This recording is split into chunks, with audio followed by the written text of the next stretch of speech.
And welcome to a conversation with myself and Welsh. Today I'll be talking to Wanda Mozak.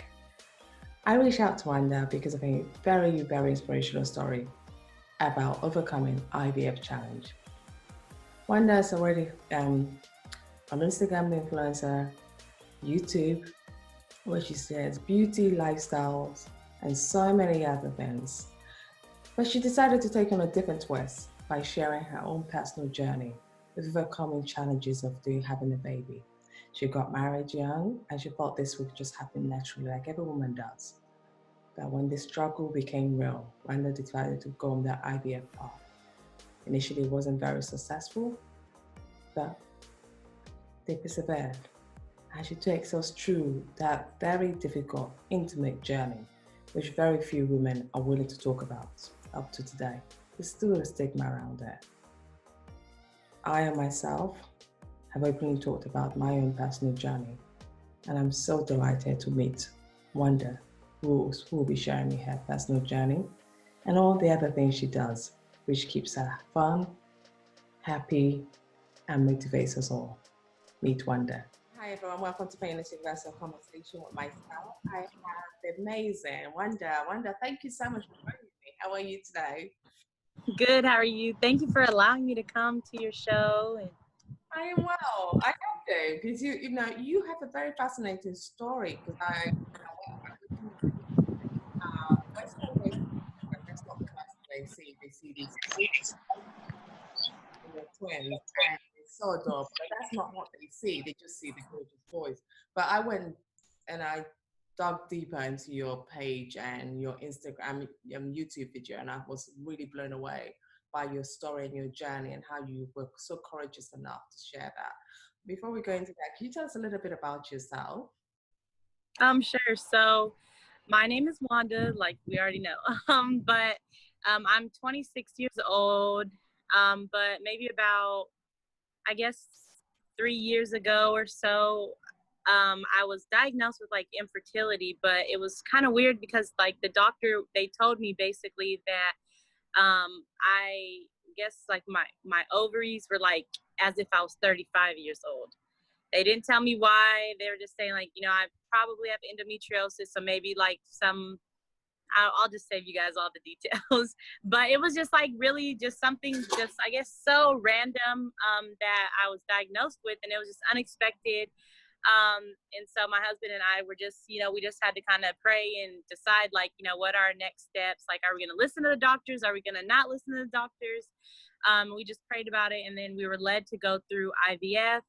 And then we initially we actually had a miscarriage about a year into trying. We had a miscarriage, and then that was pretty devastating. So we just took a break from everything and just, started, working on our own, just success and trying to build up our businesses and build up whatever, go to school and all that. And then maybe about like a year later, we were just like, okay, now's a good time to try and to start looking into other options and stuff. So we ended up going through with IVF, and then we ended up conceiving the boys, our twins, Kason and Kylo. So now I am a mom. They're 8 months old. We live in Dallas, Texas. We just moved here from California. And I guess that's pretty much, a little bit about me. There's so much more, but I'm just like, I don't know all that you want me to share. So No, absolutely. I mean, these are amazing stories, but what was really inspired me about yourself is that not only did you got diagnosed at 26, was that not shocking to you because you're being so young, and you never expect that someone so young would have fertility issues? We just think, it's just normal. We're just gonna, hang out with our husband or whatever, and just right. Baby counts whenever we're ready. Well, when did you realize that this was? How long were you trying before you realized this might be a problem? I would say about 3 years. I got married really young, which is kind of, I guess, lucky in a sense, because if I would have gotten married maybe now, I would have been like, I don't want to have kids right away and all that. So we had been married for a while. Since I was 20. I got married when I was 20 years old. So I was I was like, no, I don't want kids. We're just you know, having fun, traveling, going to school, things like that. But when I finally decided, okay, I'm ready to try, I just thought it was going to happen. You know, I was like, okay, this just happens. And then when it didn't happen and it didn't happen and it didn't happen, I was like, okay, you know, one of my friends suggested, she's like, just go, you know, go to the doctor, just make sure everything's okay, you know. So I did that. And honestly, I didn't expect to hear anything negative back. It was just like a surprise. And I was like, wow. So those were like, I guess, the most devastating moments of my life, because it completely caught me off guard. You know, you hear about this, you know, every woman, a lot of women, not every woman, but a lot of us, you know, when we grow up, we just automatically think like, hey, I want to be a mom. One day I'm going to be a mom. You know, you plan your whole life, but you never in a million years think that one day that option is going to kind of be like very slim for you. And it was really shocking, to say the least. Yeah. I always wondered to myself, because you were so young, you got diagnosed with that, you know, these fertility problems. I still meet lots of young girls like yourself, and they have decided that they're not ready to go through the IVF process because they're just not comfortable with it. What gave you that comfort to say, I'm proceeding with going with the IVF route? Because I've heard this thing, the doctors told me that it doesn't, you know, this method might work. What gave you that confidence to say, you know what, I'm going for this method, I'm going for the IVF? Mm. Well, first of all, my personality type, I would say initially, first of all, like, I'm a very active person. I will do every single thing as fast as I can. Like, I'm very like proactive, you know? And so we had done, like, I had tried all the natural stuff. Like, it was actually crazy. There was like this one natural supplement that I had read about, and I was trying it. And every time I took it, it made me throw up. You know, I read books. I tried my hardest to like, I felt like I checked off everything on my list, you know. And then I think it was like after the miscarriage, because we were just doing like just basic, you know, like the basic beginner fertility things, you know, wasn't intrusive at all.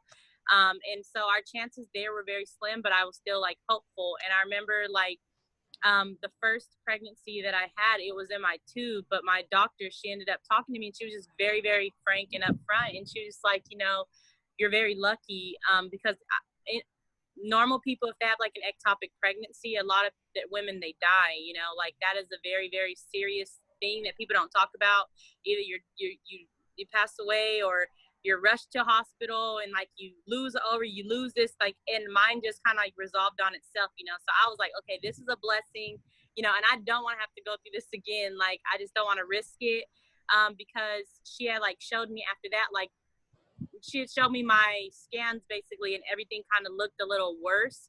And I was like, okay, I don't want to risk this. And she ended up finally telling me, which I wish that she would have just told me this when I walked in her door, but she was just telling me, like, you know, she had 5 kids, and one kid she was able to conceive naturally, but then the rest of the 4 she had to do IVF. And she said, you know, some women are just made for this. She was like, and it's okay. She's like, some people, you know, their walk to motherhood just looks different than others. And she's like, and when you realize that, hey, my walk to motherhood isn't going to look the same as the next person, and you just find that courage within yourself to take that next step, you know. And after I had that conversation with her, it really took me about like a year to really kind of get it and like understand it. And of course, a bunch of confirmation, like things were just happening that were just like reminding us, and really just supernatural, honestly, if I could say that. Like, a lot of people were coming up to my husband like randomly just talking about IVF, and he was just like, you know, why are they bringing this up to me, you know? And so it was just, I guess we got a lot of confirmation. And then when I talked to the doctor that I went to, that was like the most peace, the most hopefulness that I had felt in like at least a year or two. And I just had peace about it. So I was like, you know, it's not going to hurt. We ended up going to Barbados. So really it was like a vacation. It was like a vacation in the middle of all of that. I apologize for all the wind, y'all. Yeah.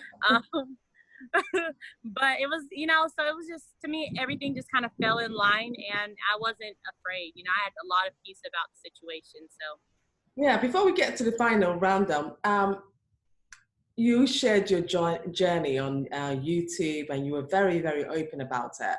What led you to say, you know what, I'm going through this process, I'm not going to go through it alone, I have to share this journey with the rest of the world, and I'm going to put it out there for people to know what was like. whatever the outcome is, and just put it out there. What led you and gave you that confidence to say? Well, I guess the reason for that was because when I first received our diagnosis, I Googled, I YouTubed, I did everything like most of us do today. We're always on Google. We're always Dr. Google, you know? And we shouldn't always do that, but we still do. So when I was looking, I really did not see a lot of women of color on YouTube that were talking about infertility. I also didn't see people coming from like the same perspective, you know, as being a Christian. Like sometimes that can be a taboo topic that people talk about, you know, because it's like, I don't understand why it would be a taboo topic, but it is, you know, and I just feel like with infertility, I wanted to be able to bring a different spin and a different light to it, because it's like, you know, if a person is diagnosed with any other disease, you know, no one makes it like a secret if they have to go to the doctor and get treatment. But for some reason, when it came to infertility, it felt like it had to be a secret. It had to be something that no one talked about or women feel shamed about, you know. And I kind of just wanted to break that, you know, barrier and break that shame that I had sometimes felt before that when I struggled with infertility. When people would ask me, you know, when are you guys having kids, or when do you plan to have kids? I was so ashamed. I was just felt like I was less than a woman. And I just wanted to just really defy those I guess stereotypes that were put on me. And I wanted to just let another woman in the future that was going through what I was going through, that it's okay, you're not alone.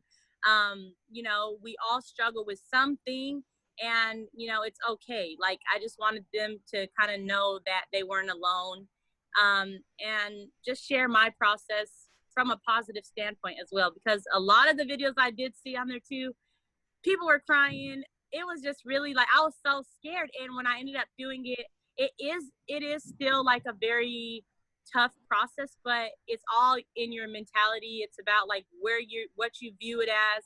I guess if you're being positive, then it just turns, you can just, it's like working out. Okay. Sorry if I'm talking too much, just let me know. Wow. But it's sort of like when you go work out, you know, some people, we go work out and I may run a mile and I'm crying and it just hurts me so bad, you know, and I'm just like, oh my gosh, it's so hard. But then the next person, their perspective is totally different, you know, and I felt like I wanted to bring the positive spin on it, the positive mindset, the positive side of it, because, you know, when me and my husband were doing needles, we're listening to worship music, we're smiling, we're laughing, we're joking, you know. I didn't want it to be about crying. I didn't want it to be about, you know, woe is me. I want to be like, you know, this is my journey. I'm owning it. I'm doing it. Like, there's no other option right now.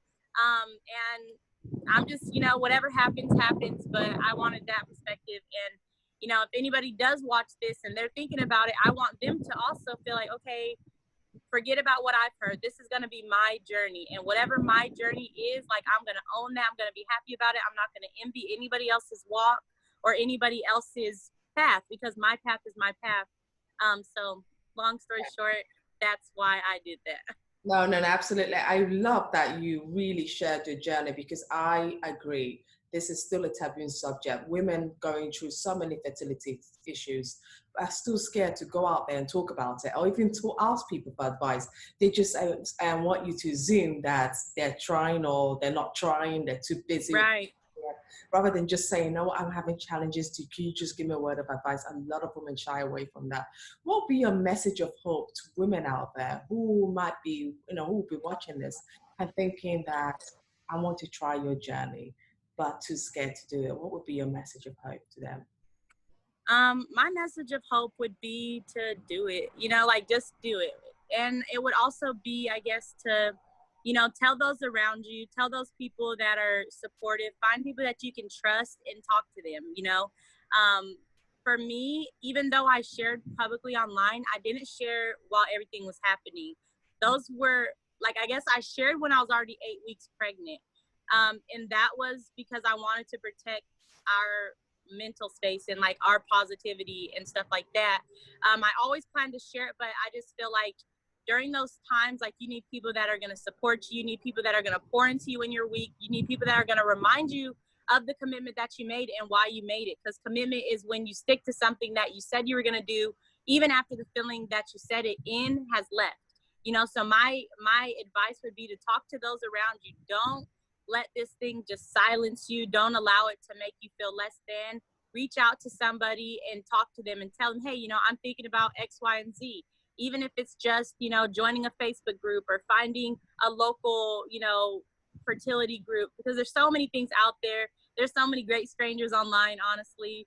And just find somebody and talk to them and, you know, just, I guess, see it as your journey, and don't allow yourself to live in fear, because it's so much fear and unknown. But when you take the leap, you'll realize, wow, it really wasn't that bad, or it really wasn't as bad as I thought. But I guess even when people just write me every day, I just say, like, you know, stay positive, believe, you know, because if you don't believe, there's so many just scientific things that happen when you stress, when you worry, when you fear.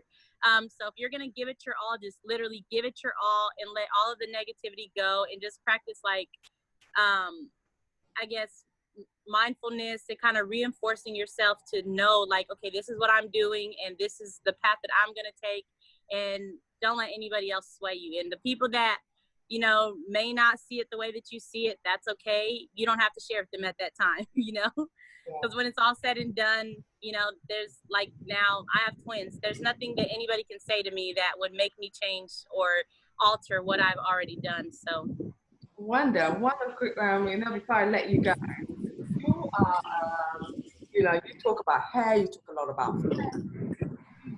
lifestyle. Now you've got the gorgeous twins, and you have your handsome husband. What next? What should I be expecting from you now? Well, I actually I started a movement called the Blossom Movement, and that is a women's empowerment group. But of course, with COVID-19 and all of that, everything's kind of put on hold. But I do plan to do, like, host, like, in-person empowerment events, and turn that into a nonprofit where we give back to homeless and people that struggle with addiction, because that's something that a lot of my family members have dealt with. So I have a really big heart for people that are not well off and, you know, are struggling with just addiction and I guess hard times. So I'm planning to just begin to launch that further, hopefully in the next year or so, and hopefully travel around the world and just meet more women and pour into them, and give back as much as I can. So, Well, if you stop by London or England, England, do stop by and let me know. Like, I will. I'd love to meet the boys, because I've seen your Instagram posts with the boys, and they are absolutely a delight to look at. I hope they're busy. They are. Yes, because I know what you know, having kids are never, you know, never easy. I have my boy is 10 and my daughter is 3, so I'm always on my feet. So thank you so much for sharing this inspirational story with me. You shine a light on something that's so touchy and so Oh my. such a difficult pain and a lot of people are going through, and you shine a light on that. And please keep doing your work. And Thank you so much. thank you.